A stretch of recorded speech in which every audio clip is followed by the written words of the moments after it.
दोस्तों, आज मैं बात करने जा रहा हूं एक ऐसे शख्स की जो रेसिंग ट्रैक पर चीते की रफ्तार से दौड़ता है और जिसकी रफ्तार का अंदाजा सिर्फ हाई डेफिनेशन कैमरे पर ही लगाई जा सकती है। जी हां दोस्तों, मैं बात कर रहा हूं दुनिया के सबसे तेज इंसान उसैन बोल्ट की, जिन्होंने सिर्फ 3 ओलंपिक्स में 8 गोल्ड मेडल अपने नाम किया है। और इतना ही नहीं, 2008 से लेकर अभी तक सभी ओलंपिक्स के 100 मीटर और 200 मीटर रेस में जीतकर वे वर्ल्ड रिकॉर्ड बना चुके हैं। लेकिन आपको जानकर हैरानी होगी कि आज के समय में दुनिया के सबसे तेज इंसान का जन्म बेहद ही गरीब परिवार में हुआ। उनके गांव में ना तो बिजली थी और ना ही घर घर पीने के लिए पानी।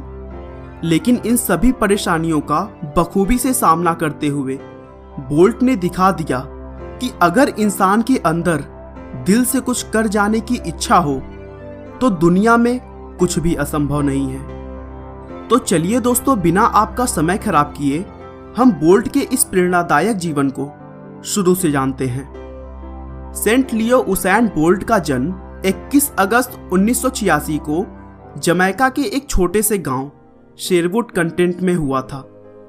दोस्तों, बता दूं, जमैका वेस्ट इंडीज का एक बहुत ही प्रसिद्ध द्वीप है और मौजूदा समय के तूफानी बल्लेबाज क्रिस गेल का जन्म भी इसी द्वीप पर हुआ था। जमैका की राजधानी किंगस्टन से बोल्ट के गांव शेरवुड कंटेंट की दूरी तय करने में करीब 3.5 घंटे का वक्त लगता है। और उनके इस गांव में ना तो सड़कों पर लाइट्स है और ना ही हर घर में पानी की सुविधा। लेकिन उनके परिवार वालों का मानना है कि उन्हें इस तरह की जिंदगी से कोई शिकवा नहीं है। बोल्ट के पिता का नाम वेलेस्ली और मां का नाम जेनिफर है, जो साथ मिलकर गांव में ही एक किराने की दुकान चलाकर अपना और अपने बच्चों के आर्थिक जरूरतों को पूरा करते थे। बोल्ट ने अपना बचपन का समय अपने भाई के साथ गली में क्रिकेट और फुटबॉल खेलकर बिताया।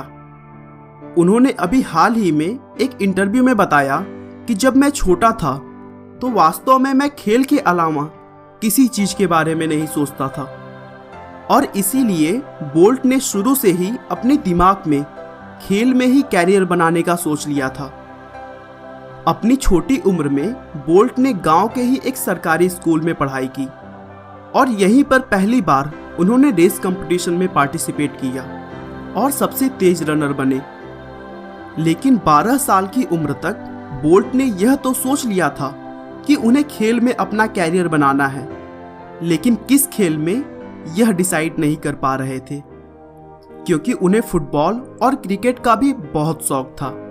लेकिन बहुत जल्दी बोल्ट का यह कंफ्यूजन भी दूर हो गया जब उनके क्रिकेट कोच ने पिच पर बोल्ट के दौड़ने की स्पीड देखी और बोल्ट को सलाह दिया कि वे स्प्रिंटिंग में कोशिश करें।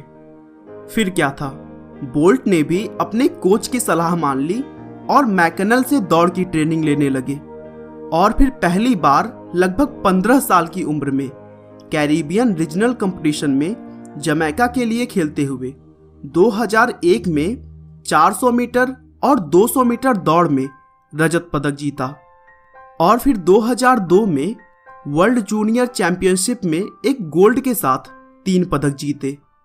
लेकिन उसी बीच उन्हें जीवन के कठिन समय से भी गुजरना पड़ा, जब मई 2014 में घुटनों की नस की चोट की वजह से बोल्ट को ओलंपिक में हार का सामना करना पड़ा और वो कोई भी पदक जीतने में सफल नहीं हो पाए।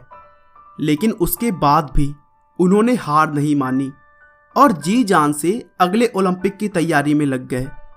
और फिर क्या था, 2008 के समर ओलंपिक में 100 मीटर, 200 मीटर और साथियों के साथ मिलकर 400 मीटर की दौड़ में 3 गोल्ड एक ही ओलंपिक में जीतकर वर्ल्ड रिकॉर्ड बना दिया।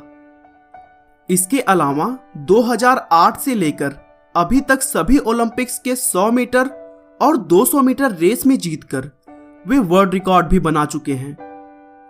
लेकिन दोस्तों, बता दूं कि अभी जल्द ही बोल्ट के मेडल की सूची में से एक गोल्ड कम हो गया है, क्योंकि 2008 के ओलंपिक में 400 मीटर की दौड़ में उनके साथी नेस्टा कार्टर का डोपिंग टेस्ट पॉजिटिव पाया गया।